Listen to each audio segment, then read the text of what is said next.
Madame, mademoiselle, monsieur, bonsoir et bienvenue dans notre magazine Il était une fois. Merci d'être avec nous. Ce soir, il était une fois un échange avec Françoise Tulken. Françoise Tulken, bonsoir. Bonsoir. Merci d'avoir accepté notre invitation.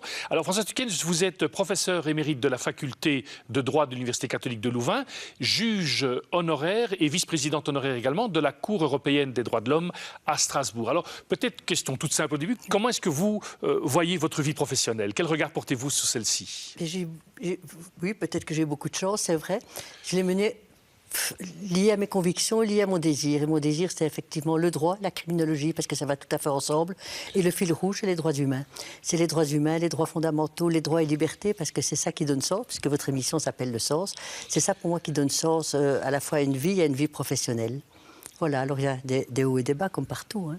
Très tôt, vous avez été intéressé par le droit, c'est depuis toujours?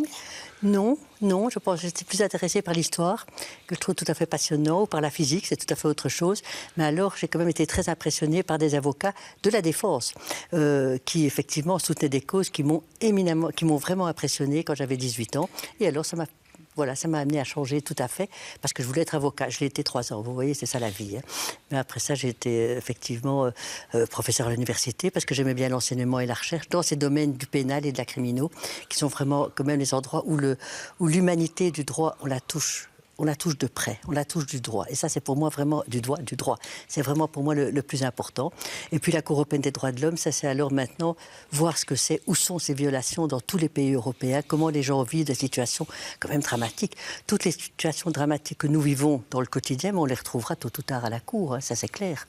Les situations des migrants, la situation des violences domestiques notamment. On a eu beaucoup d'affaires liées aux violences domestiques.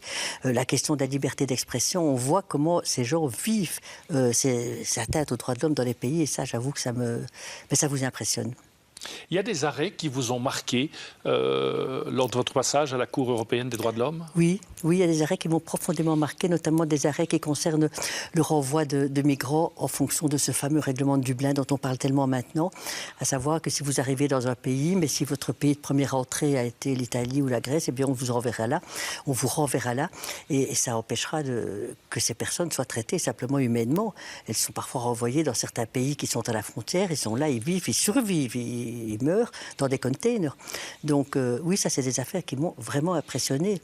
D'autres affaires où j'avoue, j'ai eu des divisions plus grandes, c'était le renvoi des malades atteints de personnes, de demandeurs d'asile qu'on renvoyait dans des pays alors qu'elles étaient dans des situations de santé extrêmement préoccupantes. Ça, c'est un arrêt qui m'a vraiment beaucoup touchée parce que là, la Cour a dit oui, on peut l'employer. Je suis contente maintenant parce qu'il y a quelque temps, la Cour a changé sa jurisprudence là-dessus et on ne peut plus renvoyer dans des pays où des personnes atteintes du sida dont on sait qu'elles ne pourront pas obtenir les médicaments requis et donc on les envoie à la mort, tout simplement. Vous avez le sentiment que les États suivent les arrêts que vous... Ou bien là, il y a encore du travail à faire? Ça, c'est la vraie question. Demain, il n'y a pas de police à la Cour des droits de l'homme. Hein, ça, on ne va pas... Alors, si maintenant les arrêts... les États n'exécutent ne mettent pas en œuvre les décisions, les arrêts de la Cour, alors je dirais que c'est la fin du système. Alors on voit maintenant les droits de l'homme n'ont plus la cote. Hein. Aujourd'hui, soyons clairs, on est dans une période de turbulence.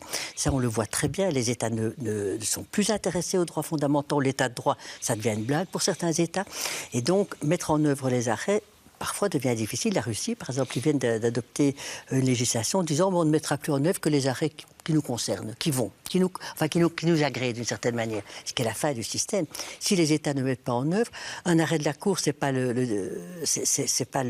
fin de l'histoire, c'est le début de l'histoire. Et le début de l'histoire, c'est qu'on change ce qui a posé problème.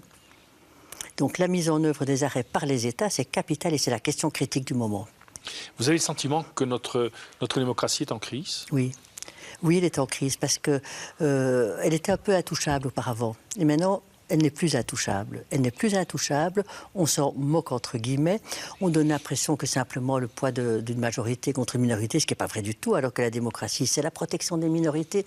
Oui, elle est en crise. Et la crise, pour moi, c'est parce qu'au fond, on ne sait pas quoi faire. C'est ça la question. Parce que je ne suis pas non plus favorable à l'idée d'une crise perpétuelle, ça n'a pas de sens. La crise, ou bien on meurt, ou bien on guérit, il faut à un moment donné... la crise, c'est un peu le moment d'une mutation. Et donc oui, c'est en crise, mais je envisage la crise comme étant le moment d'une mutation pour faire une évolution. Si maintenant on reste là avec ce thème de la crise omniprésent, qui j'avoue mérite un peu, tout est crise maintenant. Non, il faut le prendre à bras-le-corps et dire s'il y a une crise, eh bien on doit maintenant changer, évoluer. Et au sein de cette démocratie, vous avez le sentiment que les droits humains sont malmenés? Oui. Oui, les droits humains sont malmenés. Les droits humains sont malmenés dans des situations que l'on pensait sur l'égalité homme-femme, par exemple, sur les discriminations. Moi, je suis très, très sensible aux questions de discrimination. Et les discriminations, aujourd'hui, on les voit partout. On les voit partout, discrimination raciale, discrimination sur base de la langue, sur base de l'origine sociale, sur base du genre, évidemment. Ça reste un peu quand même la grande discrimination. Il y a quelques années, Simone de Beauvoir disait « Oh, pour l'égalité homme-femme, on a gagné la partie ». Elle était optimiste, on n'a pas du tout gagné la partie, du tout. Donc la question des discriminations, c'est différence entre les personnes sans justification objective et raisonnable. C'est ça une discrimination. Et ça, c'est pour moi vraiment contraire à un principe de base, enfin qui pour moi est le principe le plus important de la vie, c'est l'égalité. On est tous égaux. On est tous égaux. Et la discrimination, c'est ça. C'est introduire des inégalités. Vous avez le sentiment que les facultés de droit, que former des juristes, c'est fondamental pour l'avenir de nos sociétés? Capital. Et donc les facultés de droit, si, mais je ne le ferai jamais. Mais si j'avais encore quelque chose à faire, ça serait vraiment réfléchir avec les facultés de droit comment former à la fois des gens qui maîtrisent le juridique, bien entendu, il y a un minimum de technique, qui maîtrisent la matière, mais qui surtout ont une vision du droit. Ont une vision du droit et sont capables de le faire changer. Ça, c'est vraiment passionnant. Et les universités, ils ont là... Parce que les jeunes qui fréquentent les universités, ils en veulent, hein. Ils en veulent, c'est pas du tout des gens qui ne sont pas intéressés, ils en veulent, ces jeunes qui commencent à 18 ans le droit. Ils sont à la fois intelligents, ils en veulent, ils ont des projets, et donc il faut répondre. Le droit doit répondre à ses promesses, voilà, et les facultés de droit aussi. Est-ce qu'elles forment des juristes ou des techniciens du droit? Bien sûr, un minimum de technique, bien sûr des juristes, il faut maîtriser, ils sont des maîtres, donc ils doivent maîtriser le savoir juridique, mais surtout capables de le penser pour le réformer, pour le changer. Donc ce sont des... Comment est-ce qu'on va appeler ça? Ce sont des personnes qui sont capables de penser leur discipline, d'en connaître tous les ressorts et qui ont une vision par rapport à celle-ci, qu'elle doit être nourrie de la philosophie, de la sociologie, de la psychologie.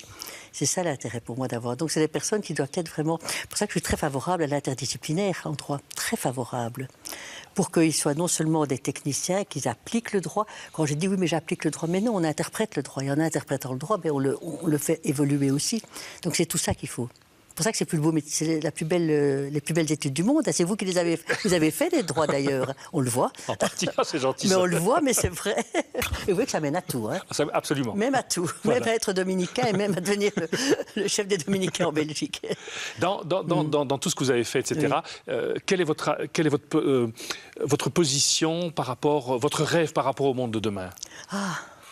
Évidemment, on a tous un peu un rêve par rapport à la paix, qui est quand même un point tellement crucial, tellement crucial. Alors, le rêve par rapport au monde de demain, c'est la paix. Ce n'est pas la croissance et tout ça, parce que tout ça, c'est terminé. Ce sont des concepts qu'il y ait une égalité entre les personnes et que tout le monde puisse avoir un minimum vital.